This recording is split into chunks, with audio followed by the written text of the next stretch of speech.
नमस्कार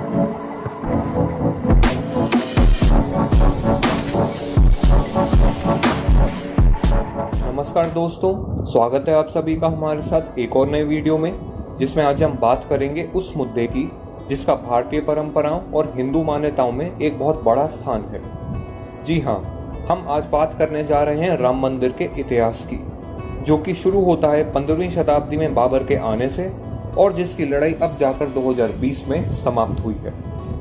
क्योंकि दोस्तों राम मंदिर का इतिहास बहुत बड़ा है, इसलिए हमें इसे 2 भागों में बांटना पड़ा है। यह पूरे वीडियो का पहला भाग है, दूसरा भाग बहुत जल्द हम आपके लिए लेके आएंगे। तो आइए दोस्तों, बिना किसी देरी के शुरू करते हैं। सन 1528 में बाबर ने राम जन्मभूमि पर मंदिर तोड़वाकर मस्जिद बनवाई थी। हिंदुओं के पौराणिक ग्रंथ रामायण और रामचरितमानस के अनुसार यह भगवान राम का जन्म हुआ था। बाद में सन 1853 में हिंदुओं और मुसलमानों के बीच इस जमीन को लेकर पहली बार विवाद खड़ा हुआ था। अंग्रेजों ने विवाद को ध्यान में रखते हुए पूजा व नमाज के लिए मुसलमानों को अंदर का हिस्सा और हिंदुओं को बाहर का हिस्सा उपयोग में लाने को कहा। सन 1986 में अंदर के हिस्से में भगवान राम की मूर्ति रखी गई। तनाव को बढ़ता देख तब की कांग्रेस की सरकार ने इसके गेट में ताला डलवा दिया। उसी वर्ष वहां के जिला न्यायाधीश ने विवादित स्थल को हिंदुओं की पूजा के लिए खोलने का आदेश दिया। मुस्लिम समुदाय ने इसके विरोध में बाबरी मस्जिद एक्शन कमेटी गठन की। बाद में विश्व हिंदू परिषद ने विवादित स्थल से सटी जमीन पर राम मंदिर की मुहिम शुरू की। 3 दिसंबर 1992 को अयोध्या में बाबरी मस्जिद गिराई गई। परिणाम स्वरूप देशव्यापी दंगों में करीब 2000 लोगों की जानें गईं। उसके 10 दिन बाद 13 दिसंबर 1992 को बहुत ही महत्वपूर्ण लिब्रान आयोग का गठन किया गया। आंध्र प्रदेश उच्च न्यायालय के सेवानिवृत्त मुख्य न्यायाधीश MS लिब्रान को आयोग का अध्यक्ष बनाया गया। लिब्रान आयोग को 13 मार्च 1993 को यानी 3 महीने में रिपोर्ट देने को कहा गया था, लेकिन आयोग ने रिपोर्ट देने में 10 साल लगाए। 1993 में ही केंद्र के इस अधिग्रहण को सुप्रीम कोर्ट में चुनौती मिली। चुनौती देने वाले शख्स का नाम मोहम्मद इस्माइल फारूकी था, मगर कोर्ट ने इस चुनौती को खारिज कर दिया कि केंद्र सिर्फ इस जमीन का संग्राहक है।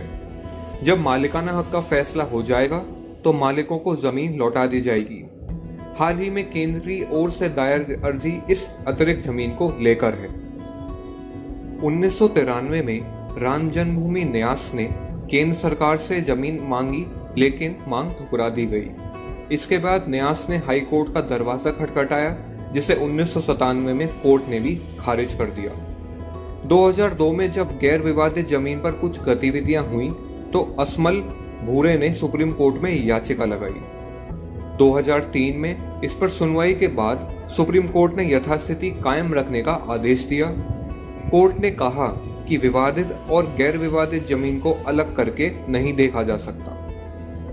30 जून 2009 को लिब्रान आयोग ने 4 भागों में 700 पन्नों की रिपोर्ट तब के प्रधानमंत्री डॉक्टर मनमोहन सिंह और गृह मंत्री पी चिदम्बरम को सौंपी। 2010 में इलाहाबाद उच्च न्यायालय की लखनऊ पीठ ने निर्णय सुनाया, जिसमें विवादित भूमि को राम जन्मभूमि घोषित किया गया।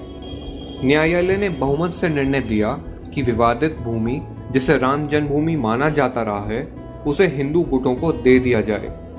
न्यायालय ने यह भी कहा कि वहां से रामलला की प्रतिमा को नहीं हटाया जाएगा। 2 न्यायाधीशों ने यह निर्णय भी दिया कि इस भूमि के कुछ भागों पर मुसलमान प्रार्थना करते रहे हैं, इसलिए विवादित भूमि का 1/3 हिस्सा मुसलमान गुटों को दे दिया जाए।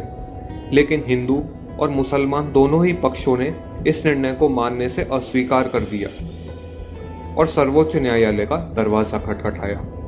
उच्चतम न्यायालय ने 7 वर्ष बाद निर्णय लिया कि 11 अगस्त 2020 से 3 न्यायाधीशों की पीठ इस विवाद की सुनवाई प्रतिदिन करेगी। सुनवाई से ठीक पहले शिया वक्फ बोर्ड ने न्यायालय में याचिका लगाकर विवाद में पक्षधार लेने का दावा किया। तो दोस्तों, अगर आपको ये वीडियो पसंद आया तो प्लीज लाइक, शेयर और कमेंट करना मत भूलिएगा। और जैसा कि हमने आपको बताया, यह पूरे वीडियो का पहला भाग है, तो दूसरा भाग भी बहुत जल्द आने वाला है। धन्यवाद।